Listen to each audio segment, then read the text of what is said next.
everyone, welcome to my YouTube channel, which is about USMLE and my journey so far. I am Niharika and I am an international medical graduate from India.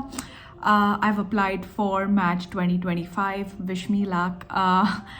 So a lot of you have commented in my previous videos, and today I'm going to be talking about that very special topic, which is how did I get my US clinical experiences or my rotations. So starting off with this video, I just want to give you a little bit background and give me some story time. So 2022 was the year when I was in my final year of med school, and I already had a tourist visa to the US, and that's another story.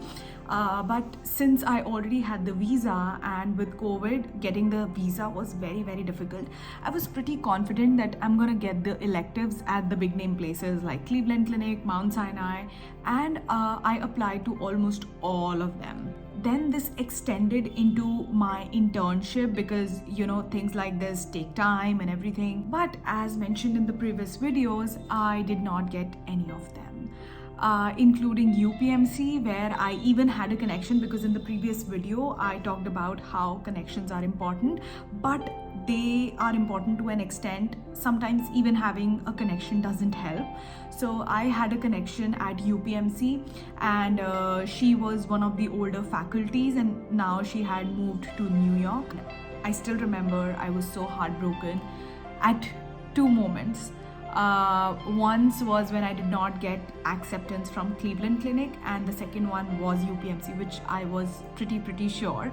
So much so that I knew that my rotation was gonna end on 28th of February, which was gonna be my birthday. So I was just wishing that this year, for my birthday gift, I just want to get an acceptance to UPMC, but I did not get that. I lost all my confidence, and I thought that it was the end of the world, and now I'm not gonna get any elective, no letters, and I'm gonna have a very, very weak application.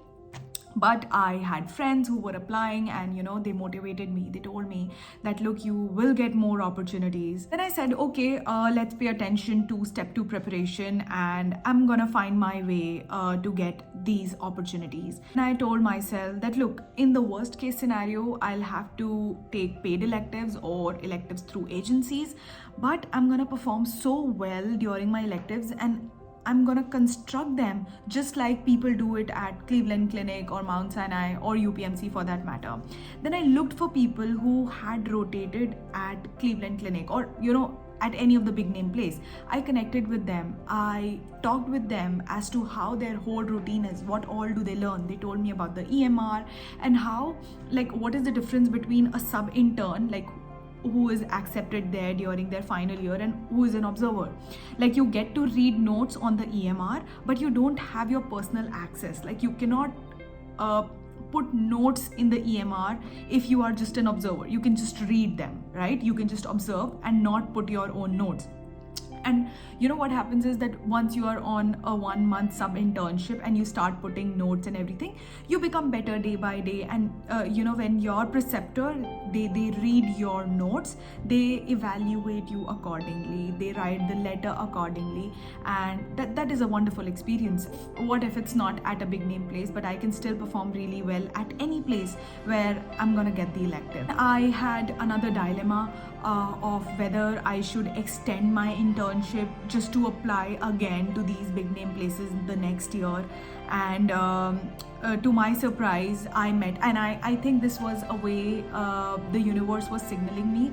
I suddenly met 3 of my seniors had rotated in different hospitals in the US, and that was through agencies, and their internship was extended because of that. But the thing was that my college, they were very strict with the the extension, especially it was for an international cause, right? So if somebody had traveled outside of India, then they were very strict about that. So I knew for a fact that I cannot extend my internship. So that dilemma was solved, that no, I'm not gonna extend my internship. I would rather give my step 2 and look for other opportunities. Now comes the main part of my story, and the thing that how I actually got my electives. I started looking for people. I texted each and every person in my contact list that I thought was a potential person who would know someone. And what would I text them? I would ask them that, do you know any practicing doctor in the US? If I would go in a party and somebody would briefly mention that I have a relative there, I would ask them that, can I please get their contact number? Or if you could ask them that if they know a practicing doctor in the US. I mean, I won't say that that was cold messaging or cold emailing, because cold emailing means that you do not have a link. But I was looking for people who I knew so that they could vouch for me. That's the difference. That is why I personally don't like cold emailing, because the chances of you getting a reply, they are really, really less. But when, somebody would go and say that, look, there is, one of my relatives, her name is Niharika, and she recently graduated from her med school. Could you please help her with this opportunity? Then that would make a difference. So, you know what I'm talking about? So just go in your WhatsApp list and probably on your Instagram, people who are traveling outside of India a lot, probably people who have a lot of relatives in the US, just ask them, any of them, are they a doctor? Do they know a doctor? Do you have a family doctor? And trust me, I got so many contacts because of this. I would go in a party and would briefly meet my relatives and ask them, do you know any person who is a practicing, like my relatives who are very studious, who probably are doctors, or and it doesn't matter. Even if you ask your pediatrician, ask your family doctor, because people who are doctors, they're definitely in contact with other doctors. So just ask them. Like, this is the biggest thing. And I feel that the success that I got in achieving my electives, that is like my rotation, that why I got them was because of that perseverance. I knew that I had to do it. Build your contacts, make connections, right? And don't let them die off. Even if you are in med school, the best place would be your med school. So the most important people who can help you with this is the alumni of your med school. Look out for people who are residents in the US, or probably who are applying simultaneously. For example, I personally thought that I did not have any alumni in the US from my med school, but to my surprise, somebody who I knew told me that, look, she's from your college and she is doing family medicine in the US. I was so surprised. I asked her that, look, do we have someone who's a resident in internal medicine? And she said yes. And I was so surprised. I mean, I was so happy to find out that finally I have a senior in the US who's a resident, because even if I have never ever met those people, but they are super helpful, because you coming from the same med school is the biggest connection, right? They would know how things work in your med school, and they would even help you with the application process. I mean, I am so thankful for all those alumni from my med school who have helped me so much. So look out for alumni from your med school. Secondly, ask your professors in your med school. Ask your seniors who are already there. Ask your friends, or professors from all the years, because you never know that they would have a family friend or a relative in the US who's a practicing doctor. So this was how I went all out, just to look for people who are practicing doctors in the US. That is what I want you to do, and that is how I got my rotation. Also, try to be as organized as possible. Like, I used to have a lot of lists. One of the lists was my connection list, like how I know a particular person, because sometimes the connection goes too long and you kind of forget that what was the connecting link. So make sure you have that kind of a list, like stating the name of all the peoples, and how like just like a family tree, and how you know that person, right? And who is probably that person. So that kind of organization helps you a lot. And not necessarily it would end at the first connection. Probably they would give you a number for somebody else, and they would get you in touch with someone else. So just don't stop. Like, keep networking and keep looking for people who can help you. So now I'm going to discuss 5 points that you need to keep in mind and keep practicing while you are experimenting with this method. So the first point would be that go for unpaid rotations. Like look for unpaid opportunities, because not necessarily everything paid is good. Like my first rotation was unpaid, but the second one was paid, but both were equally nice. So I would just say that, like, I personally did not want to go for paid rotations because I thought that I had already lost so much money while I was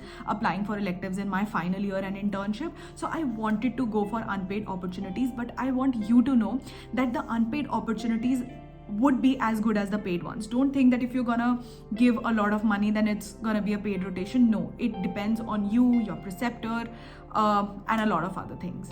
The second and one of the most important point that I would want to discuss with you is to be proactive while taking updates. Like for example, you texted a random person and probably they are in the US. You cannot expect them to revert immediately, right? You need to keep up with their time zones. I'm not saying that you need to stay up all night, but be proactive, right? Text them back, keep asking them for updates. Like if somebody is not reverting, like I used to text them like continuously, not in the sense to bug them or to irritate them, but one of my very dear friends who has completed her residency in pediatrics, she told me that never ever shy away from asking for these opportunities. Like keep texting people, like keep texting. If you are not determined and if you will not text people, they will not, they don't bother, they will not care for those opportunities. You have to kind of bug them, and there's a thin line between irritating and not irritating, so you have to be in the not irritating zone, and just ask them that a gentle reminder for this, and could you please update me with this, are there any updates that I can know, so things like that. Like go and use ChatGPT and ask for phrases that you can ask them politely, and like be nice. I think that this point got me really ahead in the long term because I was very proactive in taking updates, be it emailing or messaging on WhatsApp. If somebody told me that, look, I'll get back to you next day, they will probably not remember, and you will have to text them the very next day asking them, hey, are there any updates? Because if you will be taking ownership of your own thing, they will be with you too. The third thing and the third point that I would want to make would be that be confident. Right? Whenever you are speaking with them on call or on messages, just be confident. Never undersell yourself, and have those templated messages ready. If like a non-medical person would ask me, what are you doing? What are you exactly looking for? They don't understand what electives are. They don't know what rotations are. They don't know that we can go on these kind of opportunities on a tourist visa, or if I have visa or no. So just have a templated message like, my name is this, I am in this year of medical school, or if I have graduated, when did I graduate, what was the name of my med school, what am I looking for, in which field, like I was looking it for in internal medicine, any super specialty would work, what is the time duration that I wanted for, like 2 weeks, 1 month, and do I have a visa already? Yes, I have a tourist visa already. This is the kind of template message that you have handy, so that if anybody is asking you to send it forward, you have that. So make sure that you're confident while you are speaking with the other person on calls or in person or texting, and have these templated messages ready. The fourth point would be keep the connections alive. Like don't think like I am still in contact with a few people that I had talked with about rotations, and then subsequently I took help from them for my personal statement, and then subsequently for my interviews, and then my interview preparation. So just have those connections alive, not just because you can ask for something, because they also will help you in the long term, in the sense that the resident that I'm talking about, she is super nice, and I got to learn so much from her, not just about USMLE but in general about life as well.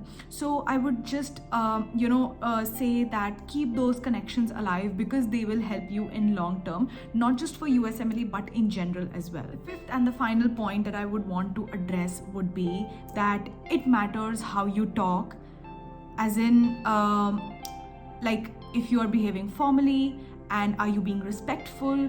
Are you being respectful of their time? And you also need to be aware of how they are reverting. Like usually I used to text people in paragraphs.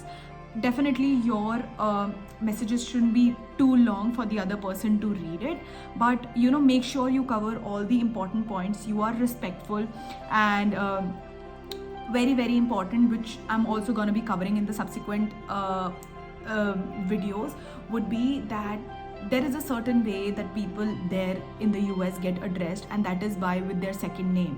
Like if it's Dr. Niharika Tanwar, so you would address me as Dr. Tanwar, right? And you don't use sir and ma'am there. So this is something that I learned while I was on the rotations, and we're going to be talking about that. So make sure you address the other person with the right name, with the right spelling, and mostly they would revert in a single liner, or probably saying okay. And they are very very straightforward, because obviously we are looking for opportunities and they are very busy, especially if they are doctors or anyone. So just make sure that you are doing all of that. Don't get disheartened with their single liners, and make sure you're always proactive in doing calls. And like for example, always calling the other person would be better, so that you can be more persuasive. It's always better than texting. So probably if you think that there's a good chance that you could ask anyone for an opportunity, and there's a good chance that you can get it there, then ask them that when can we schedule a brief call regarding this topic. You can let them know that you can talk nicely. So that is it for this video. I hope you liked it. I will be making more such videos on these kind of topics which are not very much talked about. I will link my email ID in the description, so that in case you want to ask me any questions, you can mail it to me. Do not forget to comment in this video in case you have a certain topic that you want me to make a video on, and I'll see you very soon.